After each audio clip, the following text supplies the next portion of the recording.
Join us as we search Alaska and beyond for mysterious creatures, featuring Beans Baxter and Rob Roy Menzies.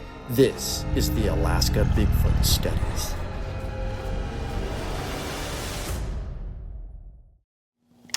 Greetings all and welcome to the Alaska Bigfoot Studies. I have had so much fun with this series. We're going on a year and a half almost.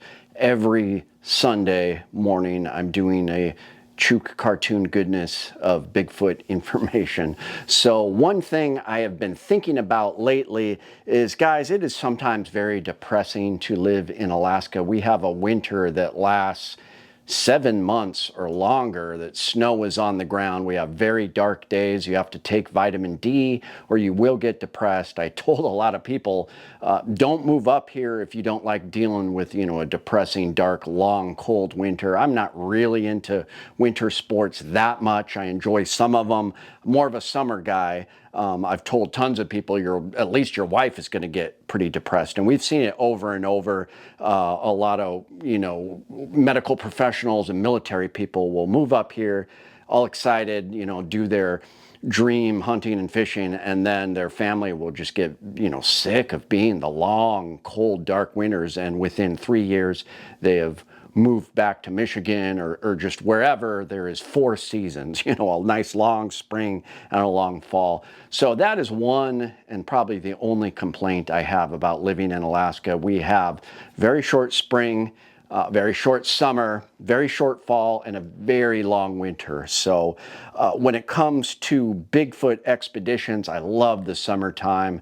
You're just out exploring, mainly because of the camping. I'll get together with Rob and Beans, and we just have these epic camping trips where I'm just going crazy, trying to make coffee every way I can. We're just cooking on the scuttle. It is very enjoyable to do those kind of expeditions. And then we go to some interesting hot spots too. So I was kind of lamenting, well, it kind of slows down in the winter, but it really doesn't. We've been having discussions lately that wintertime is a great time for expeditions because of the ability to find tracks in the snow. In the summertime, it's difficult to find tracks. Sometimes we'll find flattened down areas.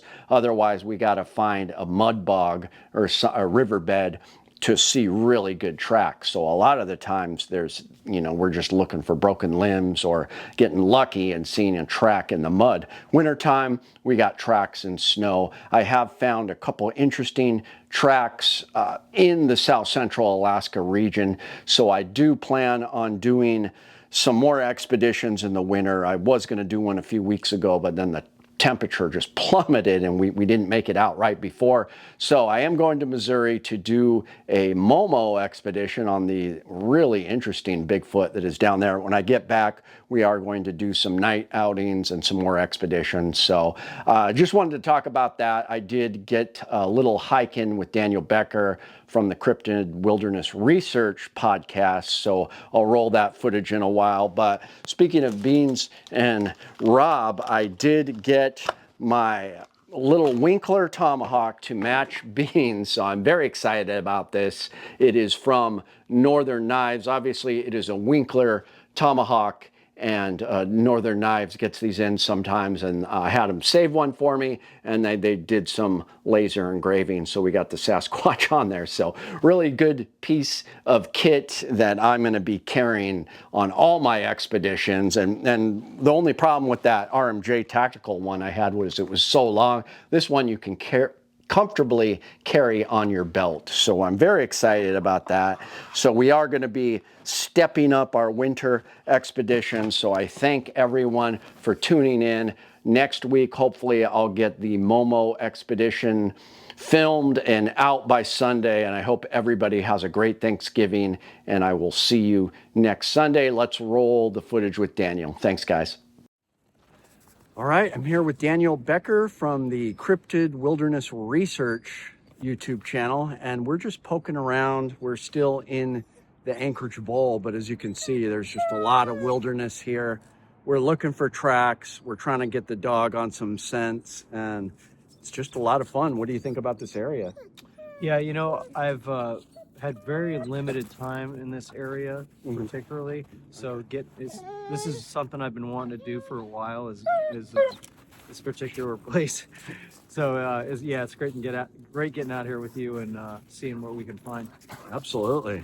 So we're just going to get a control of this dog. He's pretty playful right now. Sit. Stop. But he gets a scent of something and he just goes nuts. And he was following some tracks. Sit. Good boy. Anyways, I got him under control now.